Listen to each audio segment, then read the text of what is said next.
In 2028, cricket returns to the Olympics after a 128-year absence.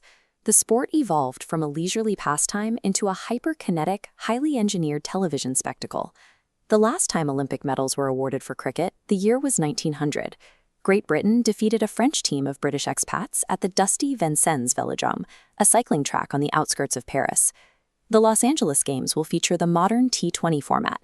T20, or 2020, limits each team to a single innings of 20 overs, meaning a maximum of 120 legal deliveries per side, compressing the entire match into a relentless 3-hour window. The physical setting for this modern iteration sits 30 miles east of downtown Los Angeles, right against the foothills of the snow-capped San Gabriel Mountains. Instead of utilizing legacy baseball venues, organizers are constructing the Fairgrounds Cricket Stadium at the Pomona Fairplex, a massive temporary modular build designed specifically for elite international play. To follow the stadium action, you must understand its geometry and the high-tech framework governing play. Both the men's and women's events are highly exclusive. Only 6 nations will qualify for each tournament, bringing heavily capped rosters of exactly 15 players. The 6 qualifying teams are divided into 2 groups of 3.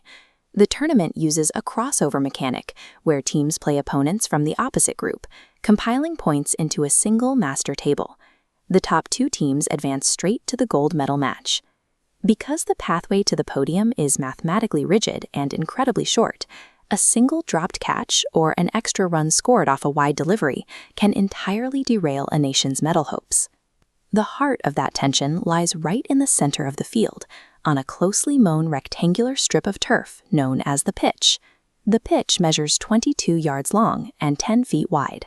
White creases define where a bowler legally delivers the ball and where a batter is safe. At both ends sit the stumps, 3 wooden posts 28 inches tall, serving as the fragile physical target. This top-down map outlines the 30-yard inner circle. This specific radius separates the infield from the deep outfield, and it dictates the primary defensive strategy. That circle is the focal point of the power play, covering the first 6 overs. An over is 6 consecutive legal deliveries. During those first 36 deliveries, the captain is restricted to placing a maximum of 2 defenders outside that 30-yard circle.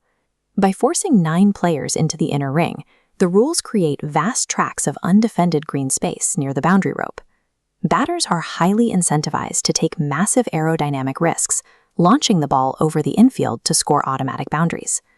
The static dimensions of the pitch and shifting restrictions of the power play circle engineer the rapid-fire run accumulation that makes T20 cricket so aggressive.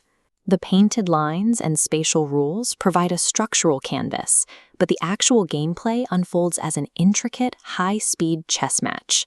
This 3D tracking graphic traces a ball hit completely over the boundary rope for 6 runs.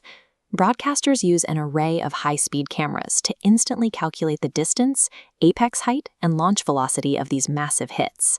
The hardware on the field is equally sensitive.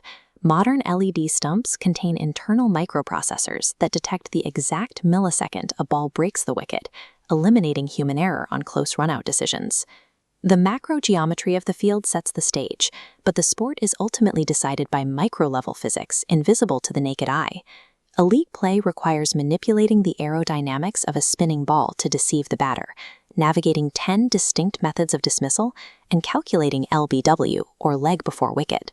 LBW is a complex dismissal rule enforced when a ball strikes a batter's protective pad, but tracking technology confirms it was on a mathematical trajectory to hit the stumps. We've mapped out the physical Olympic arena. To master the granular mechanics and strategic nuances of the sport before LA28, check out the comprehensive visual guides and historical reports linked in the description below.